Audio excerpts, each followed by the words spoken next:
이것은 매우 흥미로운 도전 프로그램입니다. 2명의 낯선 사람이 짝을 이루어 음식과 옷 없이 21일 동안 야생에서 생존해야 하며 도전을 완료하면 10만 달러의 상금을 받게 됩니다.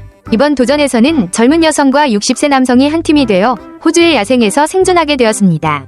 이번이 세 번째 도전인 남성 참가자 애덤은 이전 2번의 경험 덕분에 자신감이 넘쳤습니다. 여성 참가자인 리사 역시 이 도전에 참가한 경험이 있어 나이 많고 경험이 풍부한 파트너와 짝을 이루게 되었다는 소식에 흥분을 감추지 못했습니다.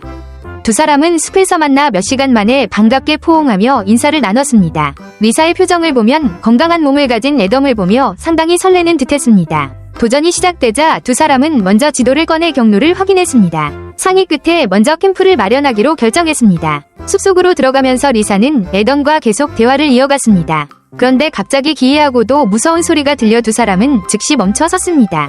하지만 한동안 주위를 살펴봐도 이상한 점이 보이지 않자 다시 길을 나섰습니다. 얼마 지나지 않아 흐르는 개울을 발견했습니다. 생존에 있어서 물이 있다는 것은 매우 중요한 요소였습니다. 해가 지기 전에 은신처를 완성해야 했습니다. 개울을 건너 조금 더 들어가니 넓은 공터가 있었습니다. 애덤은 지형을 살펴본 후 캠프 계획을 세웠고 대나무를 잘라서 대피소를 만들기 시작했습니다. 두 사람은 넓은 A자형 오두막을 짓기로 하고 대나무를 줄로 단단히 묶어 바람에도 견딜 수 있도록 구조를 만들었습니다. 이때 갑자기 하늘이 어두워지며 폭우가 내릴 조짐이 보였습니다. 리사는 급히 마른 나뭇가지를 모아왔고 얼마 지나지 않아 모닥불을 피웠습니다. 그러나 빗줄기가 점점 거세지면서 빗물이 오두막 안으로 흘러들어와 불을 끄려 했습니다. 두 사람은 맨손으로 빗물을 퍼내며 불씨를 지키려 애썼습니다. 늦은 밤, 체온을 유지하기 위해 몸을 비비며 서로를 따뜻하게 하던 중 두 사람은 갑자기 무언가를 보고 깜짝 놀랐습니다. 다음날 아침, 애덤은 개울의 상태를 확인하러 밖으로 나갔습니다. 물살이 강하게 흐르는 것을 보고 곧바로 캠프로 돌아왔습니다. 오늘의 최우선 과제는 은신처를 보강하는 것이었습니다. 돌아와 보니 리사는 뭔가에 열중하고 있었습니다. 애덤이 무엇을 하고 있냐고 묻자 리사는 좀 더 편하게 자기 위해 베개를 만들고 있다고 대답했습니다. 완성된 베개를 시험 삼아 누워본 두 사람. 애덤은 너무 편안한 나머지 오늘 해야 할 중요한 임무도 잊어버릴 뻔했습니다.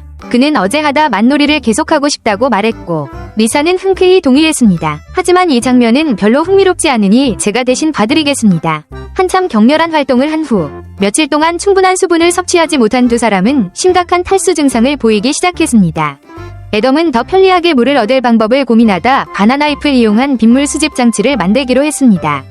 바나나 잎을 깔때기 모양으로 묶어 빗물을 한 곳으로 모으는 방식이었습니다. 이 방법 덕분에 빗물을 모아 작은 저장소를 만들 수 있었고 폭우가 내릴 때마다 큰 병 가득 물을 얻을 수 있었습니다. 덕분에 애덤은 실컷 물을 마실 수 있었습니다. 밤이 되자 두 사람은 더 많은 장작을 모아 비가 올 때 대비하기로 했습니다. 리사는 오늘 밤 애덤이 나처럼 자신을 만족시켜줄 수 있을지 기대하는 듯했습니다. 깊은 밤, 쏟아지는 비에 두 사람은 몸을 떨었습니다. 애덤은 불을 계속 유지할 수 있었던 것을 다행으로 여겼고 높은 침대를 만들어 땅의 습기로부터 보호받을 수 있었습니다.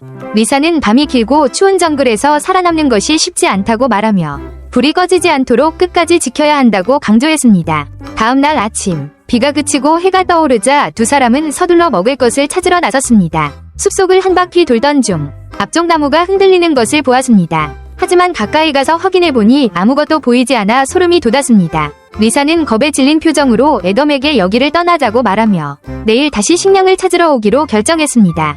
밤이 되자 애덤은 극심한 피로를 느꼈습니다. 그때 갑자기 이상한 소리가 들려왔습니다. 마치 여자가 노래하는 것 같은 소리였습니다. 두 사람은 깜짝 놀라 귀를 기울였고 결국 작은 동물의 울음소리라는 것을 깨닫고 안도의 한숨을 내쉬었습니다. 알고 보니 단순한 박쥐 소리였습니다.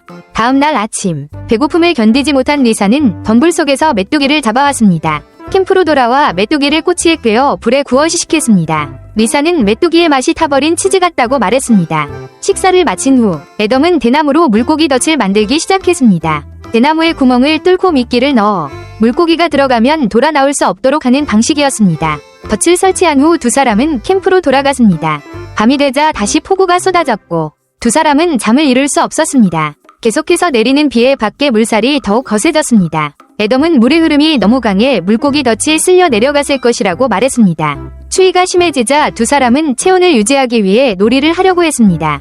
그런데 갑자기 번개가 치면서 오두막에 불이 붙었습니다. 두 사람은 급히 불을 끄려 했지만 오두막 일부가 타버려 더 이상 안전하지 않았습니다. 다음날 아침, 애덤은 불에 탄 천장을 확인했고 리사는 밖으로 나가보니 심지어 신선한 입마저 그을린 흔적이 남아있었다고 말했습니다. 지난밤이 얼마나 위험했는지 실감할 수 있었습니다. 상의 끝에 두 사람은 제작진에게 연락하기로 했습니다. 제작진과 통화한 후 곧바로 지원을 받았습니다. 애덤은 두 사람이 도전을 포기하기로 결정했다고 알렸습니다. 힘든 결정이었지만 생명이 가장 중요했습니다. 결국 두 사람은 10일째 되는 날 도전을 포기하고 떠났습니다. 리사는 비록 생존 도전을 끝까지 완수하지는 못했지만 애덤과 함께한 시간이 만족스러웠다고 말했습니다. 그리고 이 경험을 통해 인생에서 중요한 것들을 배웠다고 덧붙였습니다.